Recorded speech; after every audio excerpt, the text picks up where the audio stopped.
Okay, so we have recapped numbers 1 through 4, and if you missed that, make sure you watch it.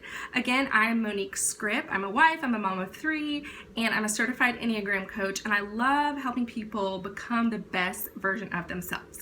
So we're going to jump right in with the type 5.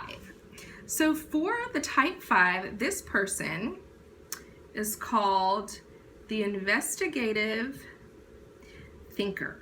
So for the type 5, their value and their worth a lot of times comes from their knowledge and wanting to make sure that they know enough, that they're reading enough, that they're aware of everything going on.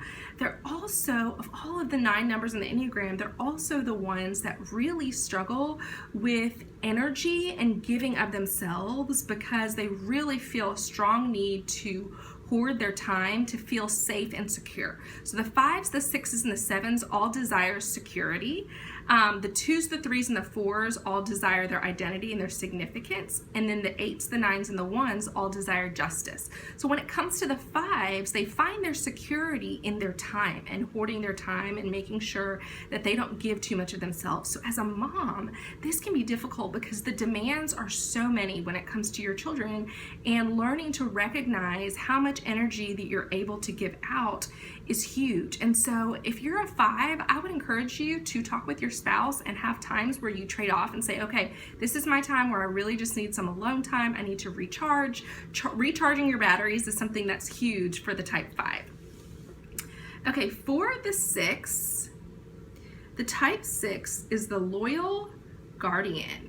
So the type 6s are all about loyalty, they're all about relationships, they're all about the community, and so they feel their sense of identity as being part of a family, being part of a group, having girlfriends, having relationships. That is where they really value and they thrive. So for those who are the 6s though, a lot of times something that can be a struggle for them is anxiety and worrying. And in motherhood, there is so much that we can worry about. Or when our kids walk out the door to go to school or to go somewhere, you know, our mind can go into so many different directions, but recognizing that, you know what, there is no sense in worrying. You know, we cannot add a single hour to our day by worrying, and just realizing our kids are going to be taken care of, our needs are going to be taken care of, and not having to have that anxiety. Okay, the type 7 is the entertaining, make sure I write this here, entertaining optimist. So the type 7s are so much fun.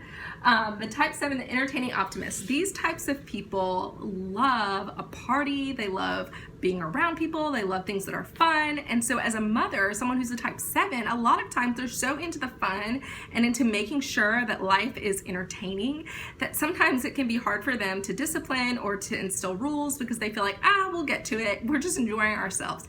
So just recognize that as a mom, you have a really great gift because you bring fun and life to your home and to your family, to your children, and that's a really great trait to have. But also recognize that there are times, a lot of times 7s have a hard time with their emotions and going deep, and that there are times when maybe you're going to need to go there with your child. Maybe you're going to need to have hard conversations or have emotionally draining conversations, or sometimes you have a kid who, you know, they're going through things and you need to sit there with them and be present. So my encouragement to you as a 7 is to just be present in the moment with your family and with your children. So type 8 is the protective challenger. Protective challenger. So the type 8, make sure I got this on here. Protective challenger, the type 8 are people who are really big with justice and things being made right, and they stand up and they speak up for what they believe in. So a lot of times they take on roles that are leadership roles because they're not afraid of a challenge.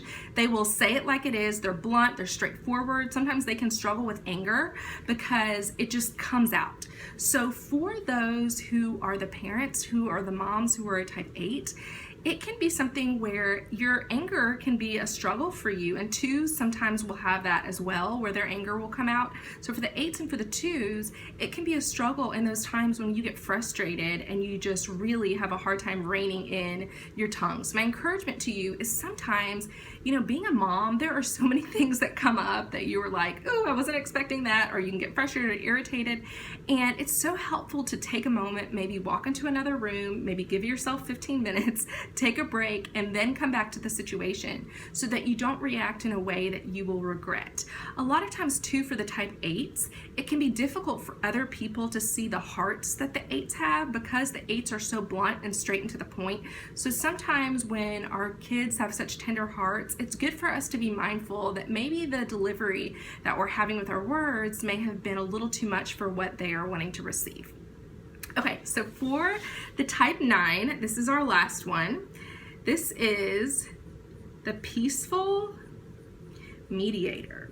So for the type 9, these people really like to keep the peace. So the type 9s are such great listeners. They're so great at mediating because they want everybody to get along. So they see situations and they're like, all right, everybody, let's just keep the peace.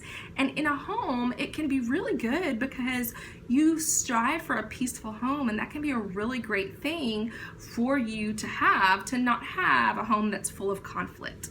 At the same time, 9s can tend to be slow in taking action, and so my encouragement to you is if you find yourself being slow in making decisions or in doing things with your kids or whatever it is, to really step up and be able to take action and to take charge, and also know that your presence and your voice matters. So sometimes as a mom, I'll just speak for myself, sitting at the dinner table with a table full of boys, sometimes you're the butt of everybody's jokes and whatever else, you don't get a word in. But for the type 9s, my encouragement to you is speak up and let your voice be heard and know that your presence is important. So for each of these numbers, we've gone through 1 through 9, and every person has something of value that they bring. There is a seat at the table for everyone, and we're all here for a reason, and we are created with value, and each of us has something unique and purposeful as your role in motherhood. And the children that you have, God gave you those kids to raise for a reason. He gave you and your specific personality those children because he knew that's what they needed. So just know that you're doing a great job and you have something important and valuable that you bring to your family.